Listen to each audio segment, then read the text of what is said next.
मेरे कुछ परिचित डॉक्टर बनने के लिए रशिया गए पढ़ने के लिए, यूक्रेन गए पढ़ने के लिए। तो मैंने उनसे पूछा, मैंने कहा कैसे पढ़ते हो भाई, वहां कौन सी भाषा में पढ़ाते हैं, अंग्रेजी में पढ़ाते हैं? बोले नहीं, रशियन में पढ़ाते हैं मेडिकल साइंस। यूक्रेन में यूक्रेन की भाषा में पढ़ाते हैं रशियन मतलब मेडिकल साइंस। लगभग हर देश में वैसा हाल है। तो मैंने उनसे पूछा कि फिर आप कैसे पढ़ते हैं, आपको तो भाषा नहीं आती है? तो बोले नहीं, वहां का निश्चित सा नियम है कि पहले साल में हमें वो भाषा सीखनी होती है, फिर अगले 4 साल में उस भाषा में मेडिकल साइंस सीखना होता है। तो मैंने कहा इससे अच्छा वो अंग्रेजी में सिखा दें, आपको अंग्रेजी आती है। बोले नहीं, वहां तो ऐसी बात करने से भी नाराज हो जाते हैं, अपनी भाषा को लेकर बहुत सम्मान करते हैं वो लोग। वहां पढ़ाई की भाषा वही है जो उनके समाज की भाषा है। आपको आश्चर्य होगा, मैं फिर कह रहा हूं, मैं तथ्यों की बात करूंगा, रिसर्च की बात करूंगा, भावनाओं की बात नहीं करूंगा।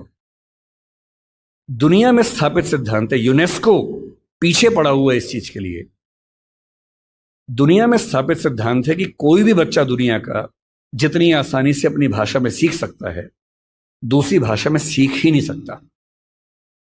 उसे अपनी भाषा में सीखना था कि जीरो क्या होता है, संख्या क्या होती है, एक क्या होता है। उसे अपनी भाषा में सीखना था कि सरकार क्या होती है, दुनिया क्या होती है, चलती कैसे है। उसे सीखना पड़ रहा है कि पहले यह समझो कि दुनिया नहीं वर्ल्ड होता है।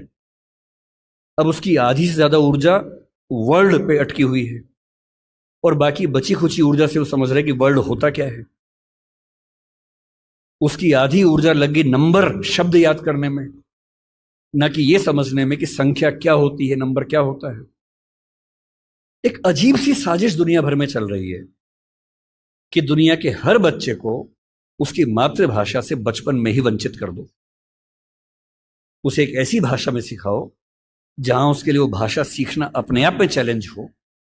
और इसलिए आप देखेंगे कि अगर ज्ञान की दुनिया में दुनिया भर की भाषाओं के आम आदमी शिरकत नहीं कर पा रहे हैं, गलती से भी ये मत सोचिएगा कि दिमाग वाले लोग बहुत कम होते हैं और वही आगे बढ़ते हैं।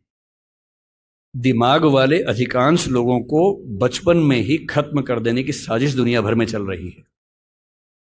और जो अपनी भाषा में पढ़ ही नहीं पाएगा, वो कैसे आगे बढ़ेगा, कैसे सीखेगा? Yeah.